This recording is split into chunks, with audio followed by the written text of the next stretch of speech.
কিন্তু যখন কাবা শরীফকে কিবলা করা হলো তখন তাদের সেই যুক্তি নস্যাৎ হয়ে গেল। এখন তারা বলতে লাগলো যে লোকটি যখন বাপদাদার কিবলায় ফিরে গেছে তখন বাপদাদার ধর্মও ফিরে যাবে। আসসালামু আলাইকুম ওয়া রাহমাতুল্লাহি ওয়া বারাকাতুহু। আজকের তেলাওয়াত সূরাতুল বাকারার 148 নম্বর আয়াত থেকে 150 নম্বর আয়াত পর্যন্ত।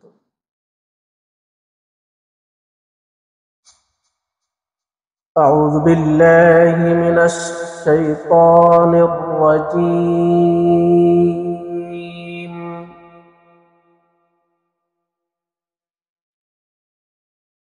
بسم الله الرحمن الرحيم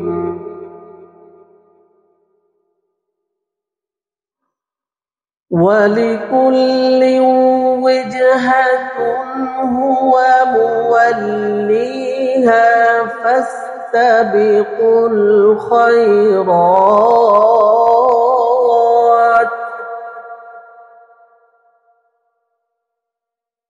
أينما تكونوا يأت بكم الله جميعا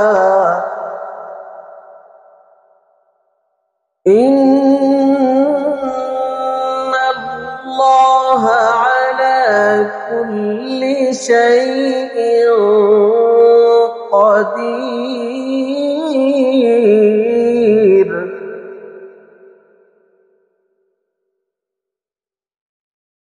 ومن حيث خرجت فول وجهك شطر المسجد الحرام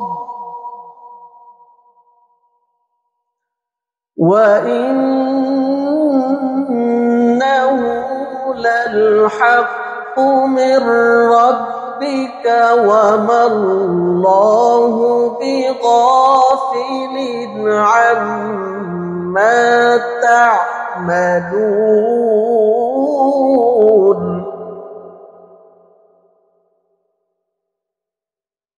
ومن حيث خرجت فول وجهك شطر المسجد الحرام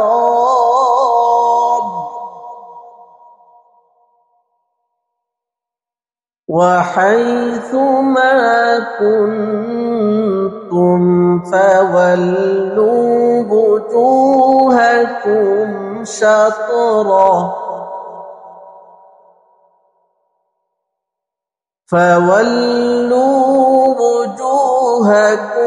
شطره لئلا يكون للناس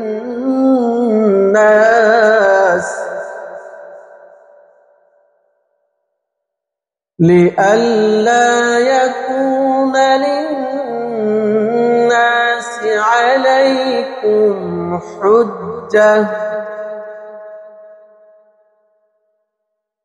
إلا الذين ظلموا منهم فلا تخشوهم واخشوني ولأتم نعمتي عليكم ولعلكم تهتدون صدق الله العظيم। আসসালামু আলাইকুম ওয়া রাহমাতুল্লাহি ওয়া বারাকাতুহু। সূরাতুল বাকারার 148 থেকে 150 নং আয়াত পর্যন্ত অনুবাদ করা হচ্ছে। আউযু বিল্লাহি মিনাশ শাইতানির রাজীম। বিসমিল্লাহির রহমানির রহিম। ওয়া লিকুল্লি ওয়াজহাতুন হুয়া মুওয়াল্লিহা। আল্লাহ রাব্বুল আলামিন বলছেন, প্রত্যেকের জন্যই রয়েছে আলাদা আলাদা দিক, হুয়া মুওয়াল্লিহা, যার দিকে ফিরে তারা ইবাদত করে। ফাস্তাবিকুল খায়রাত, সুতরাং তোমরা ভালো কাজের মধ্যে প্রতিযোগী হও। আইনামা তাকুনু ইয়াতি বিকুমুল্লাহু জামিআ, তোমরা যেখানেই থাকো ইয়াতি বিকুমুল্লাহু জামিআ, অবশ্যই আল্লাহ তাআলা তোমাদেরকে একত্র করবেন। ইন্নাল্লাহা আলা কুল্লি শাইইন কাদির, নিশ্চয়ই আল্লাহ তাআলা সবকিছুর উপরে ক্ষমতাবান। ওয়ামিন হাইসু খারাজতা ফাওয়াল্লি ওয়াজহাকা শাতরাল মাসজিদিল হারাম, পরবর্তী আয়াতের মধ্যে আল্লাহ রাব্বুল আলামিন বলছেন ওয়ামিন হাইসু খারাজতা, হে নবী আপনি যেখান থেকেই বের হন, ফাওয়াল্লি ওয়াজহাকা শাতরাল মাসজিদিল হারাম, আপনি আপনার চেহারাকে মসজিদুল হারামের অভিমুখী করেন। ওয়া ইন্নাহু লাল হাক্কু মির রাব্বিকা, আর নিশ্চয়ই এটি আপনার প্রভুর থেকে প্রতিষ্ঠিত সত্য। ওয়ামাল্লাহু বিগাফিলিন আম্মা তা'মালুন, এবং আল্লাহ তাআলা উদাসীন নন যা তোমরা করছো এ সম্পর্কে। ওয়ামিন হাইসু খারাজতা ফাওয়াল্লি ওয়াজহাকা শাতরাল মাসজিদিল হারাম, এবং তোমরাও যেখান থেকে বের হও তোমরা তোমাদের মুখকে শাতরাল মাসজিদিল হারাম, মসজিদুল হারামের অভিমুখী করো। ওয়া হাইসু মা কুনতুম, এবং তোমরা যেখানেই থাকো, ফাওয়াল্লু উজুহাকুম শাতরাহ, তোমরা তার দিকে তথা মসজিদুল হারামের দিকেই মুখ করো। লিআল্লা ইয়াকুনা লিন-নাসি আলাইকুম হুজ্জাতুন, যাতে করে মানুষেরা তোমাদের ব্যাপারে ঝগড়া বিবাদে লিপ্ত না হয়। ইল্লাল্লাযীনা যালামু, তবে ওই সমস্ত ব্যক্তিদের কথা আলাদা যারা সীমালঙ্ঘন করেছে। ফালা তাখশাউহুম ওয়াখশাউনি, তোমরা তাদেরকে ভয় করো না। ওয়াখশাউনি, বরং আমাকে ভয় করো। ওয়ালিউতিম্মা নি'মাতি আলাইকুম, এবং তোমরা আমাকে আরো ভয় করো এজন্য যে যাতে করে আমি আমার নিয়ামতকে তোমাদের উপর পরিপূর্ণভাবে প্রদান করতে পারি। ওয়ালাআল্লাকুম তাহতাদুন, এবং তোমরা আমাকে ভয় করবে আরো এই জন্য যে যাতে করে তোমরা তাতে সঠিক পথ প্রাপ্ত হও। সাদাকাল্লাহুল আযীম। নাহমাদুহু ওয়া নুসাল্লি আলা রাসূলিহিল কারীম, আম্মা বা'দ। আমাদের আজকে আলোচনা সূরাতুল বাকারার 148 থেকে নিয়ে 150 নম্বর আয়াতের তাফসীর। আলোচ্য আয়াতে কিবলা পরিবর্তনের বিষয়টিকে বলতে গিয়ে ফাওয়াল্লি ওয়াজহাকা শাতরাল মাসজিদিল হারাম বাক্যটি 3 বার এবং ওয়া হাইসু মা কুনতুম ফাওয়াল্লু উজুহাকুম শাতরা বাক্যটি 2 বার করে বলা হয়েছে। এর একটা সাধারণ কারণ এই যে কিবলা পরিবর্তনের নির্দেশটি বিরোধীদের জন্য তো এক হইচই ব্যাপার ছিলই, স্বয়ং মুসলমানদের জন্য তাদের ইবাদতের ক্ষেত্রে ছিল একটা বৈপ্লবিক পরিবর্তন। কাজে এই নির্দেশটি যদি যথার্থ তাকিদ ও গুরুত্ব সহকারে ব্যক্ত করা না হতো তাহলে মনের প্রশান্তি অর্জন হইতে যথেষ্ট কষ্ট হতো বা বেগ পেতে হতো। আর সেজন্য এই নির্দেশটিকে বারবার উল্লেখ করা হয়েছে। তদুপরি এতে এরূপ ইঙ্গিত রয়েছে যে কিবলার এই যে পরিবর্তন, এটাই সর্বশেষ পরিবর্তন, এরপরে আর পরিবর্তনের কোনো সুযোগ বা সম্ভাবনা নেই। প্রথমবারের বলা যে ফাওয়াল্লি ওয়াজহাকা শাতরাল মাসজিদিল হারাম, অতঃপর তুমি তোমার মুখমণ্ডলকে মসজিদে হারামের দিকে ফেরাও এবং যেখানেই তুমি থাকো না কেন এরপর থেকে তুমি তোমার চেহারা সেদিকেই ফেরান। এই নির্দেশটি মুকিম অবস্থায় থাকার সময়ের, অর্থাৎ যখন আপনি আপনার স্থায়ী বাসস্থান অবস্থান করেন তখন নামাজ মসজিদুল হারামের দিকে মুখ করে দাঁড়াবেন। এরপর সমগ্র উম্মতকে লক্ষ্য করে বলা হচ্ছে যে হাইসু মা কুনতুম, নিজের দেশে বা সফরে যেখানেই থাকো না কেন নামাজে বাইতুল্লাহর দিকেই মুখ ফেরাবে। নির্দেশ শুধু মসজিদে নববীতে নামাজ পড়া বেলাতেই নয়, বরং যে কোনো স্থানের লোকেরা নিজ নিজ শহরে যখন নামাজ আদায় করবে তখন তারা মসজিদুল হারামকেই কিবলা বানিয়ে নামাজ পড়বে। এই নির্দেশটি দ্বিতীয়বার উল্লেখ করার পূর্বে অমিন হাইযু খারাজতা, অর্থাৎ যেখানেই তুমি বের হও না কেন কথাটা যোগ করে বোঝানো হয়েছে যে নিজ নিজ বাসস্থানে মুকিম থাকা অবস্থায় যেমন তোমরা মসজিদুল হারামের দিকে মুখ করে নামাজ আদায় করো, তেমনি কোথাও সফরে বের হলেও নামাজের সময় মসজিদুল হারামের দিকে মুখ করেই দাঁড়াবে।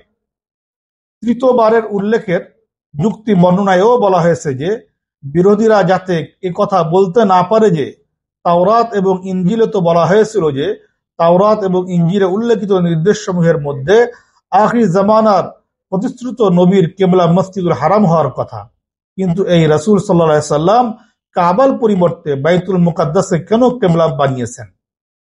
ওয়ালিকুল্লি উজহাতুন ফামুয়াল্লিহা শব্দটিকে উজহাতুন শব্দের আবিধানিক অর্থ করা হয়েছে বস্তু যার দিকে মানুষ মুখ করে। হযরত আব্দুল্লাহ ইবনে আব্বাস রাদিয়াল্লাহু আনহু বলেন উজহাতুনের অর্থ হলো কিবলা। এক্ষেত্রে হযরত উবাই ইবনে কাব রাদিয়াল্লাহু তাআলা আনহু উজহাতুনের স্থানে কিবলাতুন পড়েছেন বলে বর্ণিত হয়েছে। তাফসীরের ইমামগণের সম্মিলিত সিদ্ধান্ত মোতাবেক আয়াতের অর্থ দ্বারা এই যে প্রত্যেক জাতির ইবাদতের সময় মুখ করার জন্য একটা নির্ধারিত কেবলা চলে আসছে। সে কেবলা আল্লাহর তরফ হতে নির্ধারিত করে দেওয়া হয়েছে অথবা তারা নিজেরাই নির্ধারণ করে নিয়েছে। মোট কথা ইবাদতের ক্ষেত্রে প্রত্যেক জাতি কোনো না কোনো দিকে মুখ করে দাঁড়ায়। এমত অবস্থায় আখি নবীর উম্মতের জন্য যদি কোনো একটা বিশেষ দিককে কেবলা নির্ধারণ করে দেওয়া হয় তবে তাতে আশ্চর্যজনিত হওয়ার কি বা আছে। অথবা আল্লাহ তাআলা বলেন লিআল্লা ইয়াকুনা লিন-নাসি আলাইকুম হুজ্জা। আহলে কিতাবগণ বাইতুল মুকাদ্দাসকে মুসলমানদের জন্য কিবলা করায় তারা তাদের ধর্মের প্রাধান্যের দলিল হিসেবে পেশ করত। তারা যুক্তি প্রদান করত যে মুহাম্মদ সাল্লাল্লাহু আলাইহি ওয়াসাল্লাম যখন আমাদের কিবলা অনুসরণ করেছেন তখন আমাদের ধর্ম অনুসরণ করবেন। কিন্তু যখন কাবা শরীফকে কিবলা করা হলো তখন তাদের সেই যুক্তি নস্যাৎ হয়ে গেল। এখন তারা বলতে লাগলো যে লোকটি যখন বাপদাদার কিবলায় ফিরে গেছে তখন বাপদাদার ধর্মও ফিরে যাবে। তাই তো আল্লাহ তাআলা বলেন, কে কি বললো আর না বললো তার পরোয়া করার দরকার নাই, তোমরা কেবল আল্লাহকেই মেনে চলো এবং তাকেই একমাত্র ভয় করতে থাকো, অন্য কোনো মানুষকে নয়। আর কাবাকে তোমাদের কিবলা বানিয়ে তোমাদের শরীয়ত তথা আমার নিয়ামতকে পরিপূর্ণ করে দিয়েছি, তাই আমার নিয়ামতেরই তোমাদের শুকরিয়া আদায় করা উচিত। আজকের আলোচনা এই পর্যন্তই। আসসালামু আলাইকুম ওয়া রাহমাতুল্লাহি ওয়া বারাকাতুহু।